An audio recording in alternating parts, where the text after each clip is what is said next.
Kalau eh, kalau kita misalkan ini kita belinya pas Maret di harga 8 ribuan, sekarang turun 5 ribu ya kita bangkrut gitu. Kira-kira gitu terus.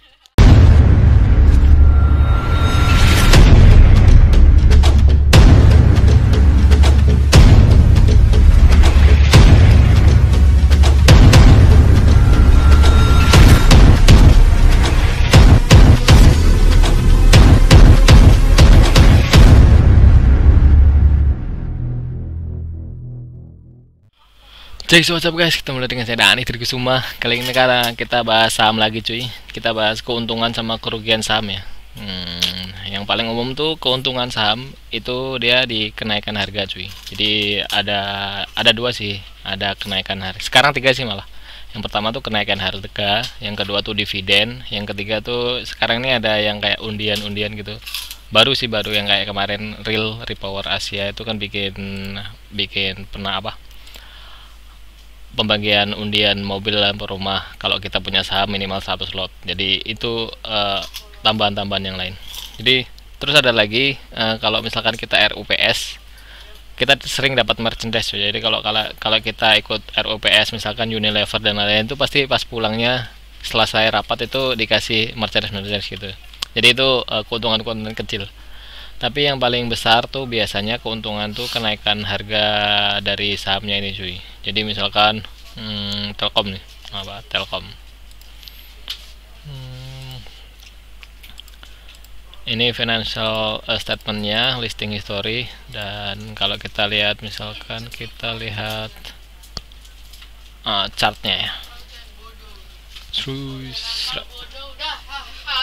Misalkan ini BMRI, kita bisa shred. Nah, jadi kita misalkan kita beli saham di harga yang tahun 2003 di harga 380 300-an lah ya. Selama 17 tahun walaupun ini sempat turun gara-gara corona, kita tetap untung. Jadi tinggal ngali aja misalkan di sini 1 miliar. Itu keuntungannya. 1 miliar, nolnya 9 cuy ya. Dibagi harga anggap aja 200 ya biar gampang. Jadi kita punya 5 juta saham cuy. Terus dikali harga sekarang anggap aja 5.000. Level 5.000. 5.000 serap 25 miliar cuy. Tapi anggap aja ini kan terlalu jauh ya 2003 ya. Anggap aja yang deket-deket aja. 2015 cuy. 2015 tuh BMRI Bank Mandiri itu 4.000. Anggap aja opennya 4.000 ya. 1 miliar dari 4.000 dibagi 4.000, kita punya 250.000 saham. Kalau kita jual di harga sekarang 5.000, jadi 1,250 miliar. Jadi kita untung 250 juta kayak gitu sih. Itu kenaikan harga saham ya, itu keuntungannya. Terus ada lagi dividen. Ini cuy, aku udah sering bahas ini juga sih. Nah nih misalkan tahun ini aja nih yang yieldnya gede, kita bisa lihat yieldnya si PTBA. Jadi misalkan kita beli PTBA pas harga 2.450 ya, kita belinya biar gampang, belinya 24.500.000 dibagi 2450. Jadi kita punya 10.000 saham. Dikali terus dikali kita dapat dividen tuh segini cuy.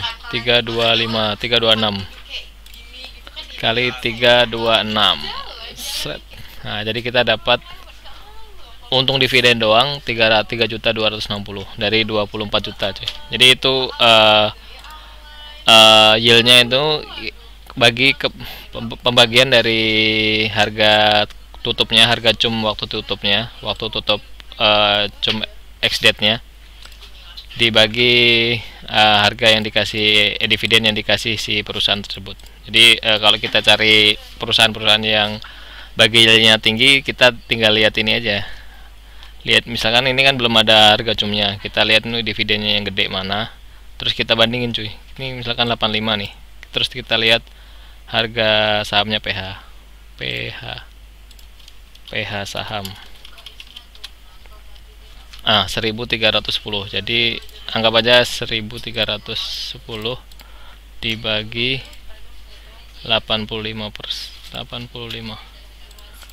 koma berapa tuh, 0,03. Jadi dapat, itu lumayan gede juga nih cuy, dikali 100 ya 1% doang ya, enggak gede sih, dikali 100% ya 1,1 lah.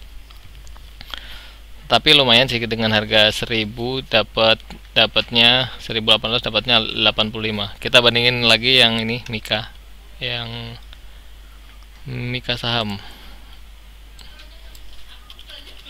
Tapi ingat, biasanya kalau kita habis ini 2370, dapatnya cuma 21 dibagi 21, 112 kali 100% ya 1%an juga ya. Tadi berarti 15%, gede juga berarti yang ini cuy, yang PH. Kalau Mika ini kecil nih yieldnya, cuma 0,1 ya. Yang ini belum sampai 1%, di 10%. 85 dibagi PH saham 1310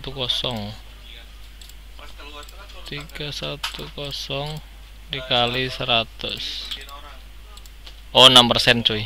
Ini yang PH 6%, yang Mika 21 dibagi Mika saham.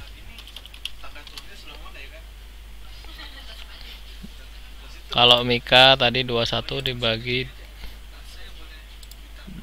2370 dikali 100 cuma 0,8. Jadi kalau saham yang belum cumnya ini masih lama nih, harga cum date-nya masih baru hari lagi, itu penting pilih yang PH. Cuma ingat, habis pembagian dividen itu pasti saham tuh kena dividen trap namanya. Jadi pasti habis tanggal ini nih, habis tanggal 3 ini, pas tanggal 6 atau tanggal 4 itu pasti, tanggal 4 lah, habis cum date-nya pasti dia harganya turun. Itu karena kan orang pasti jual, buru-buru jual gitu cuy. Dia cuma dapetin untung dari dividen, orang-orang yang mainnya gede-gede itu. So begitu cuy, kurang lebihnya itu. Terus kalau keuntungannya lagi yang ku ceritain tadi, misalkan dapat undian atau dapat merchandise yang lain. Terus keuntungan lagi tuh saham bisa diwarisin ke anak cucu kita ya cuy. Begitu. Keuntungannya lain kira-kira itulah keuntungan. Nah, kalau kerugiannya kebalikannya. Kalau kita misalkan ini kita belinya pas Maret di harga 8 ribuan, sekarang turun 5.000 ya kita bangkrut gitu. Kira-kira gitu. Terus ada lagi tuh kerugian saham tuh liquidnya cuy. Jadi kadang tuh kita kan pengen jual, bener-bener jual nih, udah kita patok harga, ternyata turun nggak ada yang beli, akhirnya tetap turun, dan akhirnya lama nyairinya, padahal kita butuh hari itu juga. Terus kalau kita di MOS ini, misalkan kita udah ngejual saham kita, itu butuh berapa hari untuk masuk ke rekening kita gitu, kayaknya ya. Aku belum pernah narik sih. Aku penarikan dan maksimal dana yang ditarik adalah sebesar cash T 0 biaya transfer.